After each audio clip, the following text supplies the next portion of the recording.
PM Shri പദ്ധതിയിൽ സർക്കാർ ഒപ്പിട്ടതിനെ ചൊല്ലിയുള്ള കടുത്ത ഭിന്നതകൾക്കിടെ CPIഎമ്മിൻ്റെയും CPIയുടെയും നിർണായക യോഗങ്ങൾ ചേരുന്നു. മുഖ്യമന്ത്രി പിണറായി വിജയനും CPIഎം ജനറൽ സെക്രട്ടറി MA ബേബിയും പങ്കെടുക്കുന്ന അടിയന്തര CPIഎം സെക്രട്ടേറിയറ്റ് യോഗം തിരുവനന്തപുരത്ത് ചേരുന്നു. CPI സെക്രട്ടേറിയറ്റ് യോഗം ഉടൻ ആലപ്പുഴയിൽ തുടങ്ങും. ഇതിനുശേഷം എക്സിക്യൂട്ടീവും ചേരുന്നുണ്ട്. പ്രശ്നം പരിഹരിക്കാനാണ് യോഗം ചേരുന്നതെന്ന് MA ബേബി അല്പം മുമ്പ് പറഞ്ഞു. AK സെൻട്രൽ വെച്ച് തിരുവനന്തപുരത്ത് ചർച്ചയുടെ വാതിലുകൾ എപ്പോഴും തുറന്നു കിടക്കുന്നെന്നാണ് CPI സംസ്ഥാന സെക്രട്ടറി ബിനോയ് വിശ്വവും പ്രതികരിച്ചത്. പ്രതികരണങ്ങളിലേക്ക് ആദ്യം. മീറ്റിംഗിൽ പോവുകയല്ലേ, പ്രശ്നം പരിഹരിക്കാനാണ് മീറ്റിംഗ് നടത്തുന്നത്.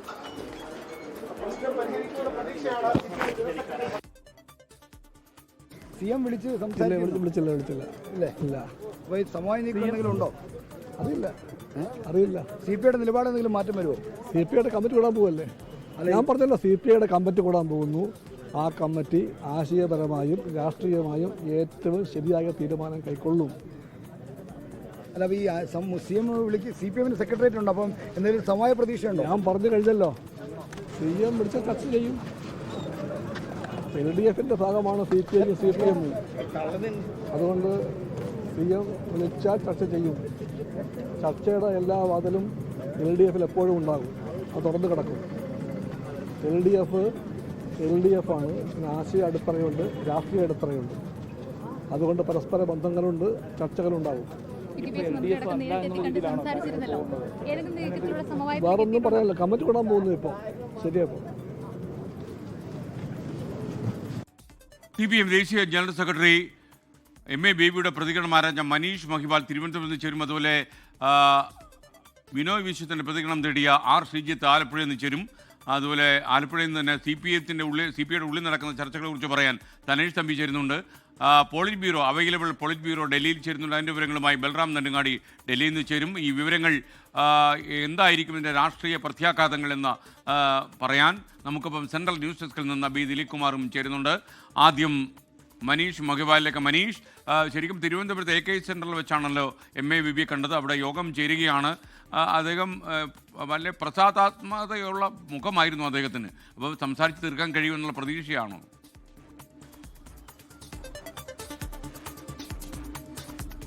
അത് തന്നെയാണ്. ഏത് തരത്തിൽ CPI അനുനയിപ്പിക്കാം, ഒരു മേൽനോട്ട സമിതിയെ മുന്നോട്ട് വെച്ചുകൊണ്ട്, ഒരു മേൽനോട്ട സമിതിയെ ഇതുമായി ബന്ധപ്പെട്ട പദ്ധതി നിർവഹണത്തിന്റെ ഭാഗമായി മുന്നോട്ട് വെച്ചുകൊണ്ട് അങ്ങനെ CPI അനുനയിപ്പിക്കാൻ സാധിക്കുമോ? ഇതുമായി ബന്ധപ്പെട്ട സിലബസിലടക്കം പദ്ധതി നിർവഹണത്തിൽ അത് പദ്ധതി നടപ്പാക്കും. പക്ഷേ അത് ഏത് വിധത്തിൽ നടപ്പാക്കണമെന്ന് തീരുമാനിക്കുന്നത് സംസ്ഥാന സർക്കാരാണ് എന്ന കാര്യത്തിൽ യാതൊരു സംശയമില്ല. അതുകൊണ്ട് ഒരു നിലപാടിൽ നിന്ന് സംസ്ഥാന സർക്കാർ വ്യതിചലിച്ചിട്ടില്ല, നമ്മളുടെ ആശയത്തിൽ നിന്നും മാറിയിട്ടില്ല.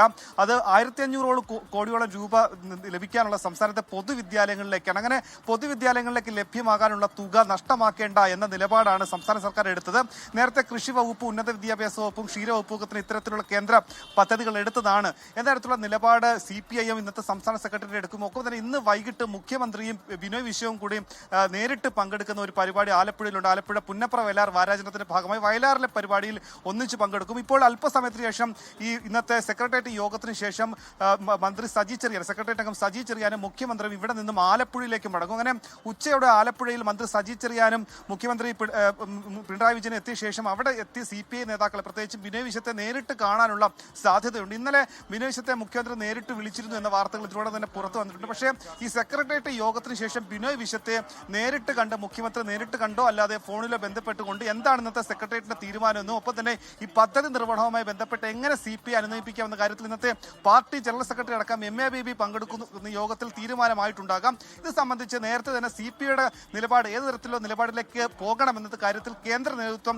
സംസ്ഥാന നേതൃത്വം വിട്ടിരിക്കുകയാണ്. അത്തരത്തിൽ അത് ആശയപരമായ പ്രശ്നമാണ്, രാഷ്ട്രീയ വിഷയമായിട്ടുള്ള കാര്യമാണ്. ഏതെങ്കിലും തരത്തിൽ അതിനെ നിന്നും പിന്നോട്ട് പോകേണ്ട ആവശ്യമില്ല. ആ രീതിയിൽ തന്നെ മുന്നോട്ട് പോകാനാണ് CPIയുടെ നിലപാട്. അതുകൊണ്ട് തന്നെ ഇന്നത്തെ സെക്രട്ടേറിയറ്റ് യോഗത്തിൽ എങ്ങനെ CPI അനുനയിപ്പിക്കുന്നു എന്നാണ് വരുന്ന മണിക്കൂറിൽ നമുക്ക് കാണേണ്ടത്. മനീഷ് മഹിവാലാണ് തിരുവനന്തപുരത്ത് നിന്ന് ചേർന്നത്. ഇനി ആലപ്പുഴയിലും CPIയുടെ യോഗം ചേരുന്നുണ്ട്. തനേഷ് തമ്പി ആലപ്പുഴയിൽ നിന്ന് ചേരുന്നു. തനേഷ്, യഥാർത്ഥത്തിൽ ഈ പ്രശ്നം രമ്യമായി പരിഹരിക്കണം എന്ന CPIക്ക് ഉണ്ട് എന്ന് തോന്നുന്നു.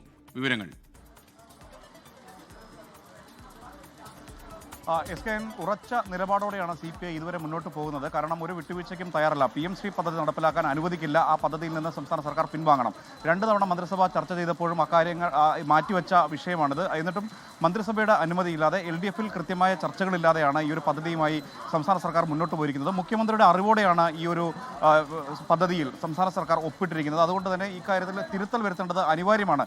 അങ്ങനെ RSSന്റെ വർഗീയ അജണ്ട കേരളത്തിൽ അടിച്ചേൽപ്പിക്കാൻ പാടില്ല. ഇതാണ് CPI എടുത്തിരിക്കുന്ന നിലപാട്. ഈ നിലപാടിന് വലിയ പിന്തുണയാണ് CPIക്ക് അകത്ത് ലഭിക്കുന്നത്. കാരണം ഇതിപ്പോൾ CPIയുടെ ഒരു അഭിമാന പ്രശ്നം കൂടിയായി മാറിയിരിക്കുകയാണ്.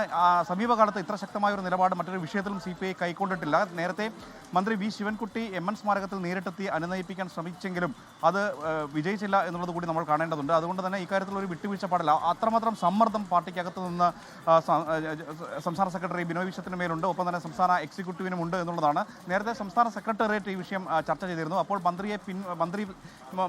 മന്ത്രിസഭാ യോഗത്തിൽ നിന്ന് വിട്ടുനിൽക്കുന്നത് ഉൾപ്പെടെയുള്ള കാര്യങ്ങളാണ് പ്രധാനമായും ചർച്ചയ്ക്ക് വന്നത്. പക്ഷേ മന്ത്രിമാർ രാജിവെക്കണം എന്ന ആവശ്യം വരെ സംസ്ഥാന സെക്രട്ടേറിയറ്റിൽ ഉയർന്നിരുന്നു. മന്ത്രിമാരും അത്തരത്തിൽ ഈ വിഷയത്തിൽ തങ്ങളെ അപമാനിക്കുന്ന നിലപാടാണ് സ്വീകരിച്ചിരിക്കുന്നത്. അതുകൊണ്ട് തന്നെ സന്നദ്ധത അറിയിക്കുന്ന ഒരു സമീപനവും സ്വീകരിക്കുകയുണ്ടായി. അതുകൊണ്ട് അത്ര എളുപ്പത്തിൽ പരിഹരിക്കാവുന്ന ഒരു പ്രശ്നമല്ല ഇത് എന്നുള്ളത് ഇതിനോടകം തന്നെ വ്യക്തമായി കഴിഞ്ഞിരിക്കുകയാണ്. CPIM-ന്റെ നിലപാടാണ് ഇതിൽ നിർണായകം. കഴിഞ്ഞ ദിവസങ്ങളിൽ വിദേശ പര്യടനത്തിലായിരുന്ന മുഖ്യമന്ത്രി ഇന്നലെ തിരിച്ചെത്തി. അദ്ദേഹം ഇപ്പോൾ രാവിലെ നടക്കുന്ന CPIM-ന്റെ സംസ്ഥാന സെക്രട്ടേറിയറ്റിൽ പങ്കെടുത്തുകൊണ്ടിരിക്കുകയാണ്. അദ്ദേഹം ഇക്കാര്യത്തിൽ എന്ത് നിലപാടെടുക്കുന്നു? അദ്ദേഹം CPI-യുമായി നേരിട്ട് ചർച്ച നടത്തുമോ? ഇന്ന് വൈകിട്ട് ഒരേ വേദിയിൽ പിണറായി വിജയനും ബിനോയ് വിശ്വവും ഉണ്ട്. അതിനു മുൻപ് തന്നെ ഈ പ്രശ്നങ്ങളൊക്കെ പരിഹരിക്കാൻ കഴിയുമോ എന്നടക്കമുള്ള കാര്യങ്ങളാണ് എല്ലാവരും വിട്ടുനിൽക്കുന്നത്. ഏതായാലും അല്പസമയത്തിനകം ആലപ്പുഴയിലെ CPIയുടെ ജില്ലാ കമ്മിറ്റി ഓഫീസിൽ CPIയുടെ സംസ്ഥാന എക്സിക്യൂട്ടീവ് യോഗം ആരംഭിക്കും. SKN. ഓക്കെ, തനീഷ് തമ്പിയാണ് ആലപ്പുഴയിൽ നിന്ന് ചേർന്നത്. ഇനി ലഭ്യമായ അംഗങ്ങളെ വെച്ചിട്ട് പോളിറ്റ് ബ്യൂറോ ഡൽഹിയിൽ യോഗം ചെയ്യുന്നുണ്ട്. അവൈലബിൾ പോളിറ്റ് ബ്യൂറോ ആയിരിക്കുമെന്ന് ബൽറാം നെടുങ്ങാടി ചേരുകയാണ് ഡൽഹിയിൽ നിന്ന്. ബൽറാം, അവിടെ നിന്നുള്ള വിശേഷങ്ങൾ. ദേശീയ നേതൃത്വത്തിനും ഈ പ്രശ്നം രമ്യമായി പരിഹരിക്കണമെന്ന് താല്പര്യമുണ്ട് എന്നാണ് ഞാൻ മനസ്സിലാക്കുന്നത്. പറയൂ. SKN, തീർച്ചയായും CPM-ന്റെ ദേശീയ നേതൃത്വത്തെ സംബന്ധിച്ചിടത്തോളം ഈ പ്രശ്നങ്ങൾ രമ്യമായി പരിഹരിക്കുക എന്നത് തന്നെയാണ് ആലോചനയിലുള്ളത്. ഈ വിഷയം എന്നുള്ളത് CPI ഉന്നയിക്കുന്ന വിഷയം എന്നുള്ളത് അത് ഗൗരവമുള്ള വിഷയമാണ് എന്ന് തന്നെയാണ് CPM കേന്ദ്ര നേതൃത്വത്തിന്റെ വിലയിരുത്തൽ. എന്നാൽ കേന്ദ്ര നേതൃത്വത്തിൽ പോലും ഈ വിഷയം ഇതുവരെയും ചർച്ച ചെയ്തിട്ടില്ല. ചർച്ച ചെയ്യാതെയാണ് ഇത്തരത്തിലൊരു ധാരണാപത്രത്തിലേക്ക് പോയത് എന്നാണ് CPI ആരോപിക്കുന്നത്. ഇക്കാര്യത്തിൽ CPM നേതൃത്വം ഇതുവരെയും മറുപടി പറഞ്ഞിട്ടില്ല. ജനറൽ സെക്രട്ടറി MA ബേബി ഉൾപ്പെടെ ആ ചോദ്യങ്ങളോട് ഒഴിഞ്ഞു മാറുകയായിരുന്നു. എന്തായാലും ഇതുവരെയും ഇതുമായി ബന്ധപ്പെട്ടുള്ള ചർച്ചകൾ ദേശീയ നേതൃത്വത്തിൽ നടന്നിട്ടില്ല. അത്തരം അവൈലബിൾ പോളിറ്റ് ബ്യൂറോ യോഗത്തിലായിരിക്കും ഇത് സംബന്ധിച്ച് ചർച്ച ഉണ്ടാവുക. ഇന്ന് ഓൺലൈൻ ആയിട്ടായിരിക്കും ഈ യോഗം ചേരുക എന്നാണ് അറിയാൻ കഴിയുന്നത്.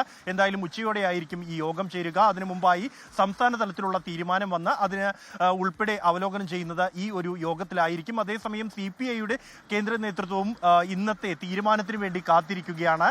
ഈ നിലപാടിൽ നിന്നും പിന്നോട്ടില്ല എന്ന് തന്നെയാണ് CPI ദേശീയ നേതൃത്വത്തിന്റെയും നിലപാട്. സാങ്കേതിക വിശദീകരണങ്ങൾ കൊണ്ട് ഇതിലൂടെ പരിഹരിക്കാൻ കഴിയില്ല എന്നും മറിച്ച് ധാരണാപത്രത്തിൽ നിന്നും പിന്മാറുക എന്നുമുള്ള ഒറ്റ പരിഹാരം മാത്രമാണ് ഈ വിഷയത്തിനുള്ളത് എന്നും ഇതിൽ CPIM-ന്റെ നിലപാടെന്ത്, സംസ്ഥാന തലത്തിലെ നിലപാടെന്ത്, ദേശീയ തലത്തിലെ നിലപാടെന്ത് എന്നാണ് അറിയാനുള്ളത് എന്നുമാണ് CPI ദേശീയ നേതൃത്വത്തിന്റെ നിലപാട്. അല്പസമയത്തിനകം തന്നെ CPI ജനറൽ സെക്രട്ടറി D രാജ പാർട്ടി ആസ്ഥാനത്തേക്ക് എത്തും. തുടർന്നായിരിക്കും കേരളത്തിൽ നിന്നുള്ള ചർച്ചകൾ. അതിൽ എന്ത് തീരുമാനത്തിലേക്ക് എത്തുന്നു എന്നതുമായി ബന്ധപ്പെട്ടുള്ള ദേശീയ നേതൃത്വത്തിന്റെ അന്തിമ അംഗീകാരം അല്ലെങ്കിൽ ഒരു തീരുമാനവും ഉണ്ടാകുക. Okay, thank you. ബൽറാം നെടുങ്ങാടിയാണ് വിവരങ്ങൾ നൽകിയത്.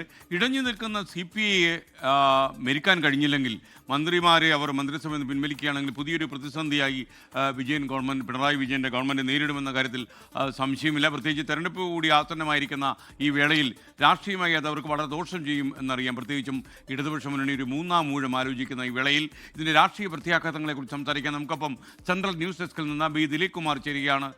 ദിലീപ്, ഒരുപക്ഷെ ഇത് രണ്ട് കക്ഷികൾക്കും CPIക്കും CPM-നും ഇതൊരു തലവേദനയായിരിക്കുന്നു. SKN, അതെ, ആ നിലയിൽ രണ്ട് പാർട്ടികളെ സംബന്ധിച്ചും അവരുടെ അഭിമാനത്തിന്റെ പ്രശ്നം കൂടി ആയി ഇപ്പോൾ മാറിയിരിക്കുകയാണ്. PM ശ്രീ പദ്ധതിയിൽ വിദ്യാഭ്യാസ വകുപ്പ് ഒപ്പിട്ടതുമായി ബന്ധപ്പെട്ട വിഷയം. അതിനെതിരായി ശക്തമായ നിലപാടാണ് CPI സ്വീകരിക്കുന്നത്. നേരത്തെ CPIയും സമാന നിലപാടാണ് സ്വീകരിച്ചിരുന്നതെങ്കിലും പിന്നീട് അത് കേന്ദ്ര ഫണ്ടുമായി ബന്ധപ്പെട്ടുകൊണ്ട് ആ പണം നഷ്ടപ്പെടുത്തേണ്ടതില്ല എന്ന് ചൂണ്ടിക്കാട്ടി വിദ്യാഭ്യാസ വകുപ്പ് ഈ PM ശ്രീ പദ്ധതിയിൽ ഒപ്പിടുകയാണ് ചെയ്തത്. പക്ഷേ ഇപ്പോഴും CPI ശക്തമായ എതിർപ്പാണ് ഈ വിഷയത്തിൽ ഉന്നയിക്കുന്നത് മന്ത്രിസഭയെയും മുന്നണിയെയും ഇരുട്ടിൽ നിർത്തിക്കൊണ്ടെടുത്ത തീരുമാനം എന്നാണ് CPI നേതാക്കൾ ഇതിനെ വിശേഷിപ്പിക്കുന്നത്. ഇപ്പോൾ രാഷ്ട്രീയ കേരളത്തിന്റെ കണ്ണും കാതും ആലപ്പുഴയിലേക്കാണ്. CPIയുടെ സംസ്ഥാന എക്സിക്യൂട്ടീവ് എന്തു തീരുമാനമായിരിക്കും ഇനി ഇക്കാര്യത്തിൽ എടുക്കുക? നേരത്തെ സംസ്ഥാന സെക്രട്ടേറിയറ്റ് തിരുവനന്തപുരത്ത് ചേർന്നപ്പോൾ അന്ന് സംസ്ഥാന സെക്രട്ടേറിയറ്റിൽ ഉയർന്നു വന്ന പൊതുവികാരവും ആ സെക്രട്ടേറിയറ്റിന്റെ തീരുമാനവും അത് മന്ത്രിസഭാ യോഗത്തിൽ നിന്ന് തൽക്കാലം വിട്ടുനിൽക്കുക എന്നതായിരുന്നു. ആ തീരുമാനം ഇന്നത്തെ സംസ്ഥാന എക്സിക്യൂട്ടീവിൽ അവതരിപ്പിക്കും.